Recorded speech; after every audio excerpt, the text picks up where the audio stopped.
Hi guys, ఈరోజు బచ్చల కూర చింత చిగురు పులుసు నా స్టైల్లో ఎలా చేయాలో చూపించేస్తానండి. ముందుగా బచ్చల కూరని అయితే నీట్గా వాష్ చేసి ఇలా ముక్కలుగా కట్ చేసి పక్కనైతే ఉంచుకోవాలి.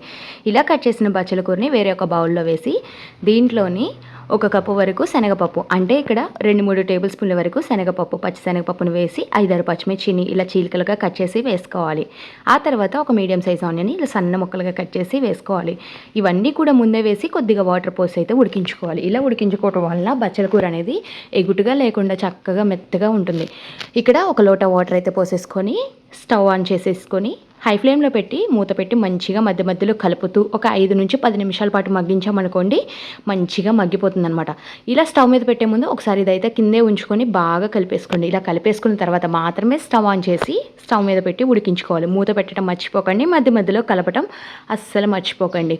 చూస్తున్నారు కదా, ఈ విధంగా స్టవ్ ఆన్ చేసేసి స్టవ్ మీద అయితే పెట్టేసుకున్నాను. ఇలా ఉడుకుతుంది చూస్తున్నారా, మనం వేసిన వాటర్కి ఈ ఆకుకూర అంతా మంచిగా పసరువాసనంతా పోయి మంచిగా అయితే ఉడికింది. ఇంకా కాస్త ఉడకాలన్నమాట.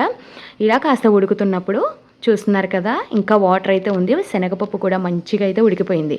దీంట్లోని ఒక కప్పు వరకు చింత చిగురుని అయితే వేసుకోవాలన్నమాట. ఈ చింత చిగురుని ఒక 1 ఇయర్ పాటు మేము స్టోర్ చేసుకుంటామండి, ఉప్పు పసుపు వేసి. సో ఆ చింత చిగురుని అయితే ఒక కప్పు అయితే వేసుకున్నాము. ఉప్పు పసుపు ఆల్రెడీ చింత చిగురులో ఉంటుంది కాబట్టి చింత చిగురు కాస్త పులుపుగా ఉంటుంది కాబట్టి ఉప్పు అనేది చూసి వేసుకోండి. 1.5 టేబుల్ స్పూన్ ఉప్పుని, 1/2 టేబుల్ స్పూన్ పసుపుని, 1 టేబుల్ స్పూన్ కూరకారంని, 1 టేబుల్ స్పూన్ ధనియాల పొడిని ఇవన్నీ వేసేసుకున్న తర్వాత దీంట్లోనే కొద్దిగా పంచదారని అయితే వేసుకోవాలి. లేదంటే చిన్న బెల్లం ముక్కైనా వేసుకోవాలి. బెల్లం ముక్క కానీ పంచదార కానీ కాస్త తక్కువ మోతాదులో వేసుకోండి, ఎందుకంటే ఇది కాస్త పులుపుగా ఉంటుంది కాబట్టి పులుపుని అడ్జస్ట్ చేసుకోవాలి, బ్యాలెన్స్ చేసుకోవాలి కాబట్టి పంచదార కూడా వేసేసి ఒకసారి బాగా కలిపేసుకోవాలండి. ఇలా కలిపేసి మళ్ళీ మూత పెట్టి కాస్త అయితే ఉడకనివ్వాలన్నమాట. పూర్తిగా ఉడికిన తర్వాత నేను చూపిస్తాను. చూస్తున్నారా, వాటర్ ఎంత అయితే ఉంది కదా, కాస్త ఉడికిందనమాట చింత చిగురు అనేది. ఇంకొంచెం ఉడికితే సరిపోతుంది. మళ్ళీ మూత పెట్టి ఒక 5 నిమిషాల పాటు మంచిగా లో ఫ్లేమ్లో పెట్టి మగ్గించుకోవాలి. మగ్గించుకున్న తర్వాత చూస్తున్నారు కదా, మంచిగా ఉడకపట్టింది. వాటర్ ఈ మాత్రం పులుసు అయితే ఉండాలి, ఎందుకంటే చింత చిగురు బచ్చల కూర పులుసు కాబట్టి. ఇంకా దీన్ని స్టవ్ ఆఫ్ చేసి పక్కన పెట్టుకోండి. తాలింపు కోసం వేరే ఒక బౌల్ అయితే తీసుకొని దాంట్లోనే ఒక 4-5 టేబుల్ స్పూన్ల వరకు ఆయిల్ అయితే వేసుకోండి. కాస్త ఆయిల్ ఎక్కువ ఉంటేనే ఈ తాలింపు అనేది చాలా టేస్టీగా ఉంటుంది. ఇప్పటి వరకు మీరు ఈ బచ్చల కూర పులుసుని టేస్ట్ చేయకపోతే అస్సలు మిస్ అవ్వకండి, సూపర్ టేస్టీగా ఉంటుంది. ఒకసారి తప్పకుండా ట్రై చేయండి. ఆయిల్ కాస్త వేడైన తర్వాత ఎండుమిర్చిని అయితే వేసుకోవాలన్నమాట. ఈ ఎండుమిర్చి అనేది కాస్త ఎక్కువ తీసుకోండి, మధ్య మధ్యలో తగులుతూ ఉంటే చాలా టేస్టీగా ఉంటుంది. ఎండుమిర్చి కాస్త దూరగా అయితే ఫ్రై చేసుకోవాలి. ఎండుమిర్చిలో విత్తనాలు అస్సలు మిస్ అవ్వకండి, చాలా టేస్టీగా ఉంటాయి. ఈ విధంగా ఎండుమిర్చి వేసుకున్న తర్వాత తాలింపు అంతా కూడా బాగా మంచి స్మెల్ వచ్చే వరకు కూడా ఫ్రై చేసుకోవాలన్నమాట. ఇలా కాస్త ఫ్రై అవుతున్నప్పుడు కొంచెం కలపెట్టుకోండి. చూస్తున్నారు కదా, ఆయిల్ అయితే కొంచెం హీట్ అవ్వలేదు, మీరైతే హీట్ అయిన తర్వాత వేసుకోండి. మంచిగా ఎండుమిర్చిని అయితే ఫ్రై చేసుకోవాలి. ఎన్ని విత్తనాలు వేసానో చూస్తున్నారు కదా, చాలా టేస్టీగా ఉంటుందండి ఎండుమిర్చిలో విత్తనాలు అనేది ఈ కర్రీకి.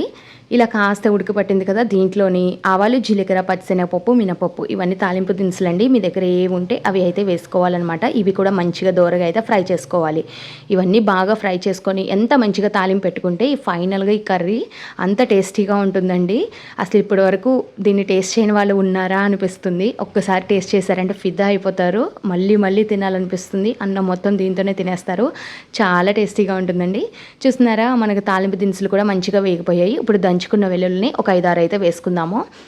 ఈ వెల్లుల్లి కూడా కొంచెం ఫ్రై అయితే అవ్వాలి, కొంచెం బ్రౌన్ కలర్ వచ్చే వరకు కూడా కొంచెం వేయించుకుందామండి. అసలు తాలింపు అయితే మంచి అరోమా అయితే వచ్చేస్తుంది అనమాట. ఎంత బాగా ఉంటే తాలింపు కర్రీ టేస్ట్ అంత టేస్టీగా ఉంటుందన్నమాట.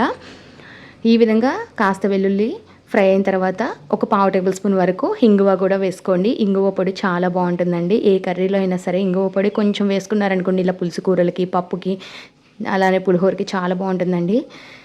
ఇలా ఇంగువ కూడా కొంచెం ఫ్రై అయిపోయింది కదా, ఇప్పుడు దీంట్లోనే కరివేపాకు అయితే వేసుకుందాము. కరివేపాకు దండిగా వేసుకోండి. ఈ విధంగా కరివేపాకు వేసుకొని కాస్త చిట్పట్లాడించుకుందాము.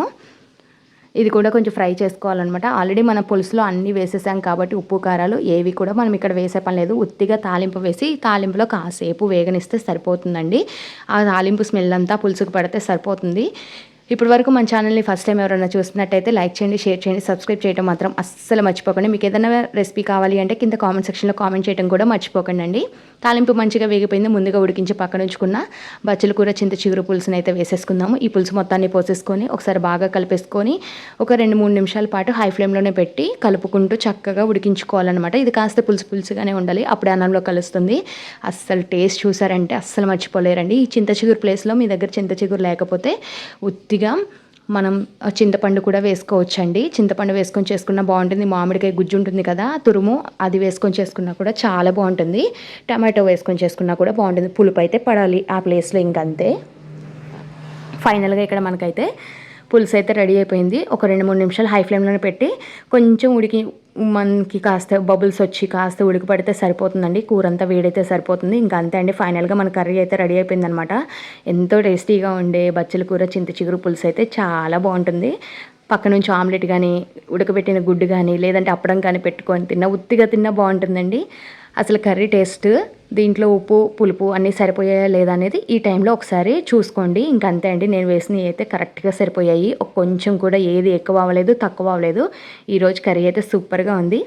మీరైతే ఈ కర్రీని ఒకసారి ట్రై చేయండి. ట్రై చేసిన తర్వాత ఎలా వచ్చింది ఏంటి అనేది కింద కామెంట్ సెక్షన్లో కామెంట్ చేయడం మాత్రం మర్చిపోకండి. ఇప్పుడైతే టేస్టింగ్ సెక్షన్ అండి. టేస్ట్ చేసాము, మాకైతే బాగా నచ్చేసింది కర్రీ అనేది.